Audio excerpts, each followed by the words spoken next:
bit different, even though there were great similarities to it. And this is the same thing that happens with people who have had near-death experiences. There's a lot of stages that are very, very similar that people go through, but how they describe them is a little bit different depending on their own beliefs, their own experiences, things that they've learned. Now, let me ask you this.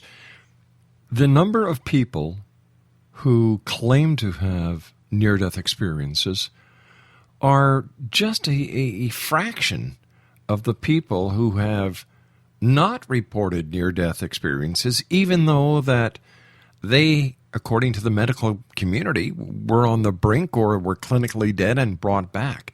Why do you think that is? Well, I mean, there's really no way for us to know why some people have the experience and others don't. And what I can tell you is that I've learned that there's a lot more people who have had them, but they're not telling anybody because they don't. They fear that being ridiculed or people thinking they're crazy or what have you. They don't want to have that kind of reputation in society, so they don't tell anyone. But and that's a big segment of society as well. But there certainly are people who have technically died, we'll say, on the operating table, but were revived and came back. And some of them are a little upset. I mean, I've learned because I'm in contact with a lot of people, especially with the internet now. They're a little upset that they didn't have one of these experiences, and I really don't have a good answer for them. I don't know why some do and others don't. Bob, based on your investigations and the research you've done, where do we go when we die? What happens after we are physically dead? I definitely believe in an afterlife, and I believe that we leave our bodies, and we, as I described God earlier, we become energy. Another way of describing it is that our consciousness survives, even though our physical body dies, and we have an awareness that we don't have now within our physical bodies, and it's an expanded awareness. I wouldn't say we're omniscient. I wouldn't say we know everything, but we certainly know a lot more. And I can't even describe where we go as a place. It's more of a dimension based on my research. It's more of a dimension, and because we're beings of light, we can be anywhere, do anything that we want. And what gets really confusing was you start to talk about this idea that time and distance, really space, but time and distance don't exist. And so people in spirit, when we die, will be people in spirit. We can be in multiple places at one time because of that. And so if we want to watch over our brother in one state, we can do that. And if we want to watch over our sister in another country, we can do that. And we can do that at the exact same moment. And we get to, really continue with our loved ones who are still living, even though we're now deceased and in the spirit world. All right, here's a $64 million question, Bob. Okay. How do you know that to be true? What is the evidence to support the statement? Well, of course, I've really spent 17 years of my life doing this. The first 2 years I found no evidence, so I don't count those 2 years. There is a lot of evidence. Until I had a successful reading with a medium, I didn't believe that anybody could communicate with spirits, but that's one piece of evidence, is that there really are people who communicated with me. Now, I'm talking about people who were strangers to me, didn't know anything about me, and this is in the 90s. I didn't have an internet presence. I know a lot of people go there with it. And these strangers who were mediums were telling me things about my life, about my father's life, about my relationship with my father, and other loved ones who were deceased at that time that they couldn't possibly know. So that's one piece of evidence. The near-death experience is another one, where people technically die for a few seconds or a few minutes and then are revived in some way or come back to life, and they have these experiences where they saw something. They went to a tunnel. They saw the light. They were met by loved ones on the other side, and they were told it wasn't their time, and so they had to come back. A lot of them are telling the same story. Past life regressions is another one, and it's interesting. I didn't have any feeling on it. For me, I talked to a lot of people who had a regression, which is like a hypnotic regression. Basically, you get into a meditative state, and you're kind of guided into a past life. I thought it was kind of crazy. I had heard a lot of stories, so I went and had some myself. And once you have that experience yourself, it's really undeniable that you experienced something. All these things, and there's so much more. There's children who have had past life memories of their life that have the adults in their life, their parents, for instance, have taken all the details that they've talked about in their past life, and they've researched them and learned that there really was somebody that by that name who, flew in this airplane during the war, and this was the name of his plane, and these were his buddies' names, and that sort of thing. And it goes on and on and on. There's something called after-death communications, which is a term that was coined by Bill and Judy Guggenheim, and they coined this term to mean spiritual experiences of all different sorts, like seeing spirits, or having their people's loved ones visit them during a dream.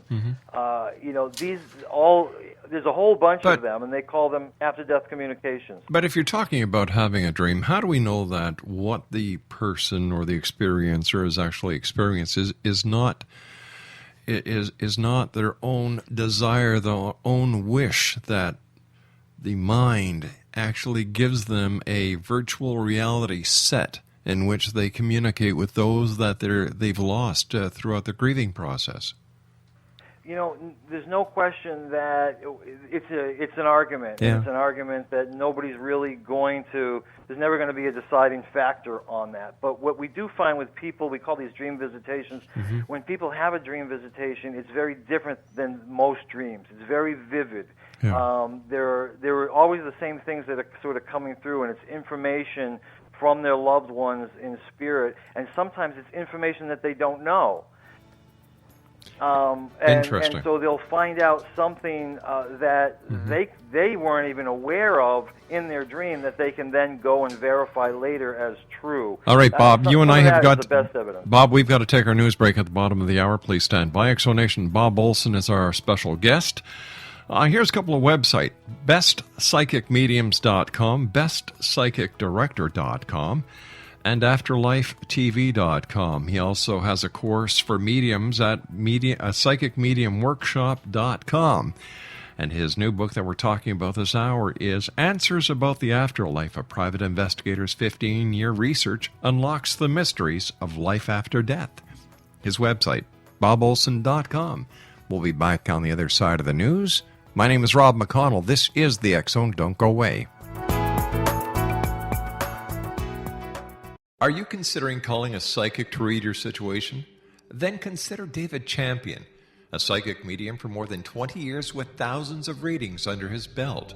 David Champion will make you feel comfortable. He has proven to be honest and accurate. He's a straight shooter. There's no guesswork. What he sees is what you get. While he is a medium, most of the calls focus on relationships, not only love, but work, school, neighbors, and more. Need help with finding a job and preparing for the interview? Are you dealing with people who are obstacles in your path? For more information, go to davidchampion.com, $1.50 per minute paid by credit card with a minimum of 30 minutes. For your reading with David Champion, call 1-877-702-8598. That's 1-877-702-8598.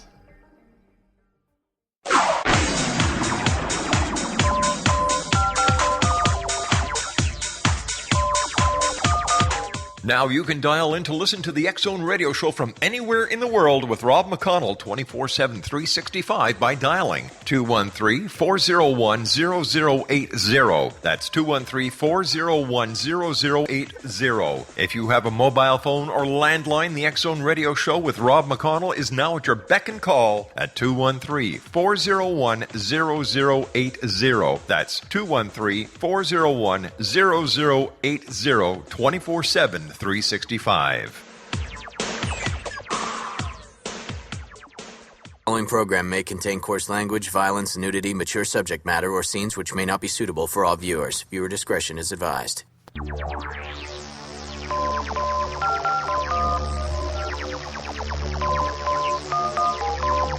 Now you can dial in to listen to the X-Zone Radio Show from anywhere in the world with Rob McConnell 24/7, 365 by dialing 213-401-0080. That's 213-401-0080. If you have a mobile phone or landline, the X-Zone Radio Show with Rob McConnell is now at your beck and call at 213-401-0080. That's 213-401-0080, 24/7, 365.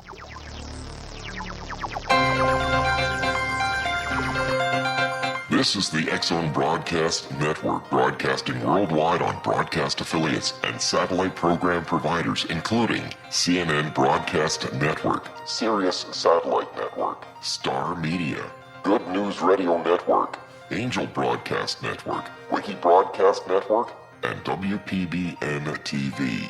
For more information on the X-Zone Broadcast Network, visit us at www.xzbn.net. Welcome back, everyone. Bob Olson is my special guest, www.bobolson.com. He's the author of Answers About the Afterlife. A private investigator's 15-year research unlocks the mysteries of life after death. Bob, what's it like in the spirit world? That's a great question. And again, I'll always keep repeating this, but nobody really knows for sure. What we know is what's based on the evidence, and I've mentioned a lot of that evidence already. It's the evidence to me has indicated that the spirit world can be anything we want it to be. So if and again, it's different for different people. If I want to, when I pass, if I want to live in a cabin where I used to go fishing and I want to fish at my favorite lake, I get to do that. If I want to be in the nicest house that I couldn't afford when I was alive, I can do that. Or I can live in the house that I was born in because I felt the best there. I can do that. I can own anything I want. I can eat anything I want. I can wear anything. I can even be with other people who are in spirit. All I need to do is really call out to those other people. And this could be, not that it matters to people in spirit, but it could be famous people that we want to talk to and learn from as spiritual beings and grow in that way. We just need to call upon them, and we can be with them, and we can learn those things.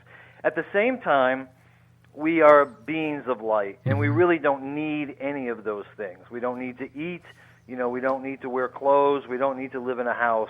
And really, when it comes down to it, I talk about fishing. A spiritual being would never fish because, in a sense, that's doing harm to an animal, and that would never happen in this place of love and peace and joy. So, as spiritual beings, from what I understand, the evidence that I've seen, we still learn and grow. We have a life review, and we follow what we did well and what we maybe could have done better from our last life. We kind of see it in this almost three-dimensional, 360-degree TV that we can kind of watch our life, and we can see the ripple effects of all our choices, whether they be good or bad, and we learn from that so that perhaps in the next life we'll do it better.